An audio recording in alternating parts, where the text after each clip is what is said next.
नमस्कार, Haryana at 9 PM news channel में आप सभी का स्वागत है। आइए आपको कराते हैं खबरों से अपडेट। कॉलेज के मामले में देखिए, हमारे प्रजातांत्रिक प्रणाली के आप चौथे स्तंभ हैं और आपके माध्यम से मैं तो सभी क्षेत्रवासियों और सभी बुद्धिजीवियों और उन्हीं सभी शिक्षाविदों और हमारे जितने समाज सेवी और जितने मैनेजमेंट में कन्या कॉलेज में हमारे समाज सेवी और उत्कृष्ट चरित्र के व्यक्ति कार्य कर रहे हैं, इनसे मेरा एक पुरजोर अनुरोध है कि ये संस्था अभी तक निष्कलंक है, बेदाग है। बहुत अच्छा इसका क्षेत्र में नाम है। हमारी बेटियों को सुशिक्षित सुसंस्कारित बनाने में इसका बहुत बड़ा योगदान है। इस संस्था का बहुत साल इसको चलते न हो लिए। ये बहुत लोगों ने मेहनत से, खरखोदा के लोगों का विशेषकर मैं आभारी हूँ कि उस समय मैं यहाँ एक कनिष्ठ अभियंता के रूप में काम करता था। जब हमने ये संस्था लोगों ने चालू की, मैं भी जुड़ा था इसके साथ। उन्होंने 4 ठोड़ों में मिलकर खरखोदा के ने उन्होंने इस ज़मीन को दान दिया, रजिस्ट्री करवाई। कुछ लोगों ने चंदे दिए, कुछ लोग मेंबर बने, कुछ लोगों ने जिनके पास पैसे नहीं थे उन्होंने श्रमदान भी किया। बैलगाड़ियों से यहाँ मिट्टी भी डाली गई, झोटे बगियों से भी मिट्टी डाली गई। यानी मेरा कहने का मतलब समाज का कोई भी तबका, चाहे वो ऊंचा था, नीचा था, छोटा था, बड़ा था, सबका बड़ा भारी योगदान रहा है। इसमें जिस तरह की अभी ये बातें सुनने में आ रही हैं, रोज़ाना अखबारों में बातें आ रही हैं, मैंने यूट्यूब पर भी देखा है, चैनलों में भी देखा है, मैं थोड़ा हृदय विक्षिप्त सा हुआ। इस कारण जो है मैं आप जो लोगों के माध्यम से लोगों से इनसे जुड़े हुए भी, जो ना जुड़े हुए हैं, उनसे भी ये चाहता हूँ कि भाई इस तरह के आरोप प्रत्यारोप लगाने से पहले एक आम सभा बुला ली जाए, सब भाइयों की शिकायत दूर हो जाए। उनमें महान शिक्षाविद हों, हमारे क्षेत्र के समाज सेवी हों, प्रतिष्ठित व्यक्ति हों, जो भी कहते हैं भाई मैं किसी की भाई की महत्वाकांक्षा हो कि मैं इस संस्था को और आगे ले जा सकता हूं, अगर मैं चुनाव में इसका अध्यक्ष बन जाऊं तो मैं इसको और बुलंदियों पर ले जा सकता हूं, तो उसका भी वो उसकी जो महत्वाकांक्षा है, उनको भी उसकी कोई शिकायतें हैं उनको भी दूर करो।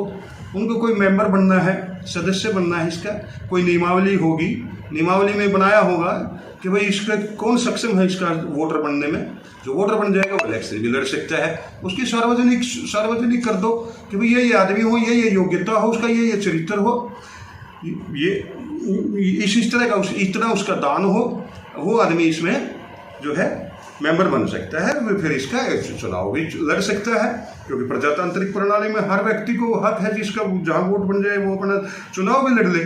हो सकता है वो जो आज भाई काम कर रहे हैं उनसे अच्छा काम कर दे, अगर समिति मान ले उनकी बात को और वह उनको चुनाव के योग्य समझ ले, उन्होंने बना दे, हो सकता है वो अच्छा काम कर दे, उनके पर उनको भी देख लो।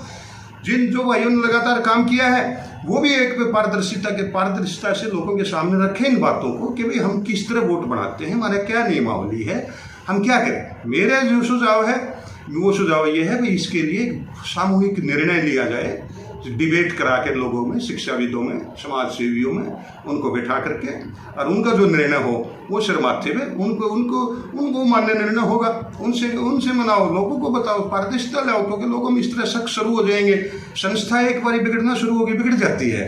जब तक उस पर कोई उंगली नहीं थी, आज तक कोई इस पर आरोप नहीं लगा, प्रत्यारोप नहीं लगाता था, किसी ने कुछ जरूरत नहीं पड़ी भाई इसमें कौन मेंबर बन सकता है, कौन नहीं बन सकता। आज तक जिस तरह की बातें आ रही हैं, इनको देख कर जो है थोड़ा दिल दुखी होता है। अब इस संस्था से मैं भी शुरू से जुड़ा हुआ हूँ। 1100 रुपये शुरू में मैंने इसमें, जब ये संस्था चालू हुई थी उस टाइम में 1100 का मेंबर बताते थे, तब भी मैं 1100 रुपये दान किए थे। 2005 में इस तत्कालीन जो समिति थी उन्होंने मेरे से अनुरोध किया था कि भाई हमारी जो कन्या पाठशाला में आप भी समाज सेवी हो और इसमें जो है दान करो। मैंने भी उस टाइम पे 1 लाख रुपये 2005 में दान दिया था, लेकिन मुझे तो आज तक पता नहीं कि मैं उसमें वोटर हूँ कि नहीं हूँ, ना मैंने मेरी ऐसी कोई महत्वाकांक्षा थी, ना मैंने, क्योंकि मैंने समझा भाई जो योग्य व्यक्तियों के हाथ में इसकी मैनेजमेंट है वो सही से संभाल रहे हैं, हमने कोई क्वेश्चन क्वेरी लगाने की जरूरत ही नहीं पड़ी। कि भाई यहाँ हम जाके पूछे में कैसी संस्था चल रही है, कैसी नहीं चल रही है। इनमें पुराने आदमी थे जैसे मास्टर रामपाल जी, उन्होंने बहुत ज़्यादा मेहनत की संस्था को खड़ी करने में। चौधरी धर्मपाल मलिक जी उन्होंने बहुत ज़्यादा सरकारी योगदान भी दिया उस टाइम पे MP होते हुए। यहाँ के खरखुदा के निवासियों ने, जिसमें रामजी लाल जी चेयरमैन थे, चौधरी भरत सिंह चेयरमैन हुआ करते, इन्होंने इतना मेहनत की है इन लोगों की संस्था को बहुत कठोर परिश्रम से करके खड़ा किया है। इसके बारे में इस तरह की बातें चलते दुख सा होता है। तो मैं जो मैनेजमेंट वास के में जो साथी हैं उन भाइयों से भी अनुरोध करूंगा कि सब भाइयों का गिला शिकवा दूर करें, उनको बुलाएं, एक काम सवारी मीटिंग बुलाएं, जहाँ भी बुलाएं, कॉलेज में बुलाएं, किसी धर्मशाला में बुला लें, किसी कन्या कॉलेज में भी बुलाना चाहिए और सबके निर्णय लें। सबके सब सही सरकार के इसको कि भाई सरकार में दें ना दें। मेरा जो व्यक्तिगत विचार है वो तो ये है कि लोगों की भागीदारी किसी भी संस्था में होना बहुत ज़रूरी है। लेकिन कुछ ये बता रहे हैं कि अभी ये टोटल जो है अगर सरकार में चला जाएगा तो बच्चियों की फीस माफ़ हो जाएगी, और अगर ये सरकारी भागीदारी सिर्फ 95% है, 5% के ऊपर हमारी बच्चियों को 40-40 हज़ार रुपये साल के फीस देनी पड़ती है। अगर ये सारा सरकार में चला जाए तो 1500-1600 रुपये फीस चली जाती है।